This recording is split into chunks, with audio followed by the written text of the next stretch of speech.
పైగా కలికలుషమలేన యస్యనాత్మా విమలమతిర్మలినీకృతస్తమేనం. అతని అంతఃకరణము కలికాల దోషముల చేత మలినం కాదు. లోకంలో కలి ఉండనివ్వండి, పర్వాలేదు, లోపల కలి ఉండకుండా జాగ్రత్త పడాలి. మనం గుర్తుపెట్టుకోవాలి. లోకంలో కలి ఉంటే మనకేం పోయింది? లోపల కలి ఉండకూడదు. కలిదోషాలు అంటే అనాచార దురాచారాదులన్నీ కూడా కలిదోషాలు. ఆ కలిదోషాలు లేనటువంటి చిత్తములో వాడు నిర్మలమైన నారాయణ్ణి నిలుపుకుని ఉంటాడు సుమా. అటువంటి వాడు హరిభక్తుడు అని తెలుసుకోండి. పైగా వాడు హృదయం నిర్మలంగా ఉంటుంది, వాడు సౌమ్యంగా ఉంటాడు చూడ్డానికి. ఇది గొప్పగా చెప్తున్నారు. హరిభక్తులు పరమ సౌమ్యంగా ఉంటారట. మనకి ఉపనిషత్తుల్లో గొప్ప మాట ఉన్నదండి.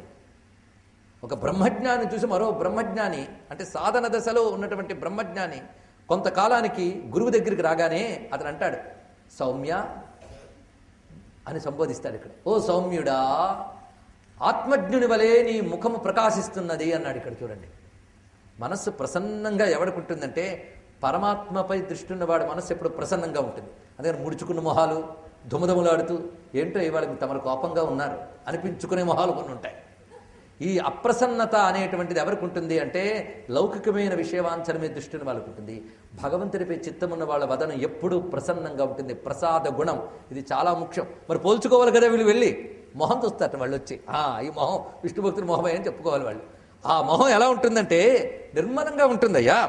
వసతి హృది సనాతనే చ తస్మిన్ భవతి పునాన్ జగతోస్య సౌమ్య రూప. ఎందుకంటే వాళ్ళ హృదయంలో ఎవడున్నాడయ్యా? అత్యంత నిర్మలుడు, దయామయుడు, అవికారుడు అయినటువంటి నారాయణుడు ఉన్నటువంటి హృదయంలో వాడు ముఖంలో ప్రసన్నత తప్ప ఇంకేం కనిపిస్తుంది? ఎందుకంటే ప్రసన్నవదనుడు ఆయన. ప్రసన్నవదనుడైన నారాయణని ధ్యానిస్తున్నప్పుడు వీడు ప్రసన్నంగానే ఉంటాడు. ఎందుకంటే face is the index of mind అన్నారు కదండి. నీ మనస్సులో ఏముందో మొహంలో అదే కనబడుతుంది. ఎంత కాదన్న, ఎందుకో తమరు చాలా దిగులుగా ఉన్నట్టున్నారండి. ఏం లేదండి అంటాడు. ఏం లేకపోయినా కనిపిస్తూ ఉంటుంది. కొంతసేపటి చెప్తాడు, ఇందాక ఏం జరిగిందంటే అని. అందుకే అనుకున్నానండి బాబు, చెప్పేస్తాయి ముఖాలు.